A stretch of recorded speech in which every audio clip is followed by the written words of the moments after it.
under Ron Paul's like foreign policy, he wants to say leave Iran alone, and like it seems like he wants to like not really give them a nuclear weapon, but let them have it, sort of say. And that's what's worrying many other people. Saying he's saying that we'll let Iran have a nuclear weapon, or it makes people nervous. Let me say to you. All right, so Iran has a nuclear weapon. Ahmadinejad has a nuke from Tehran. Okay, so why would he fire off a nuke? What would he stand to gain from nuking Israel or nuking another country? Because the second that happens, what happens to Iran? They're obliterated off the map. And Israel has nukes, Pakistan has nukes, India has nukes. They're all neighbors over there. So Iran can't have them? Who are we to tell them what they can and cannot do? Put yourself in their perspective. They might feel threatened because all their neighbors have nukes. Right.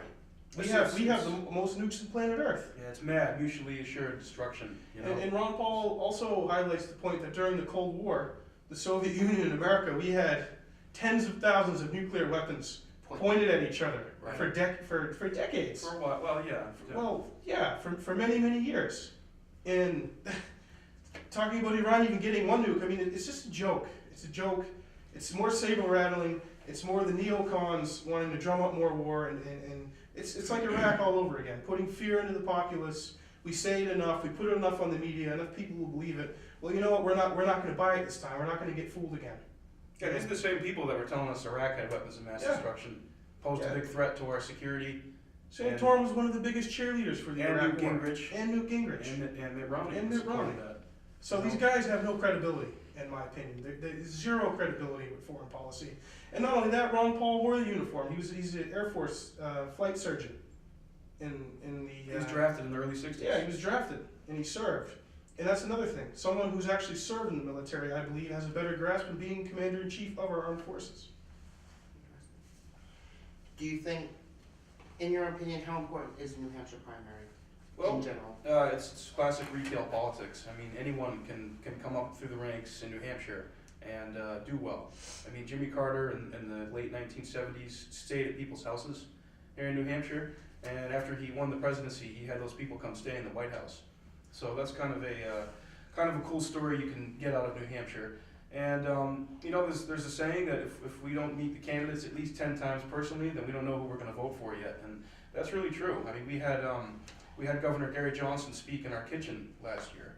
We've had we've met pretty much every candidate several times, and you can ask them anything because the events they have to go to in New Hampshire are events at diners, people's kitchens, just out and about at hardware stores, whatever, gun shops. So they're going to get pelted by the public, and they're going to get vetted. So I think New Hampshire is very important in that sense because we here take it very seriously. Right, and I hear the criticism, New Hampshire is only 1.5 million people and majority white. So how is that representative of the United States?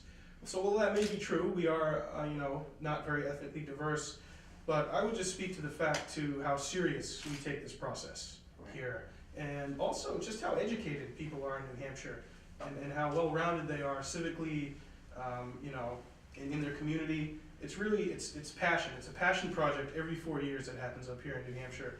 And I know for me personally, nothing excites me more to know that there's a former governor or a current congressman or a senator right down the road that I can go and talk to and ask he or she whatever I want to ask. And you don't really get that in most other places around America. And even in DC, I lived in McLean, Virginia last year and worked in DC last year. And I have to say, I saw more members of Congress during the New Hampshire primary than I did when I lived in D.C. and worked in D.C. So they're on vacation, right? Well, yeah, when they're working, yeah, it's a big vacation down there. The term loosely. But bottom line is New Hampshire needs to stay the first in the nation primary, steeped in deep tradition, and basically this is you come out of New Hampshire with a good showing, it's your ticket forward in the process. Thank you so much for being here. That's all the questions I have. Thank you. RonPaul2012.com. Get out there on Tuesday and vote for Ron Paul. And darkirish.com is our website for comedy and politics.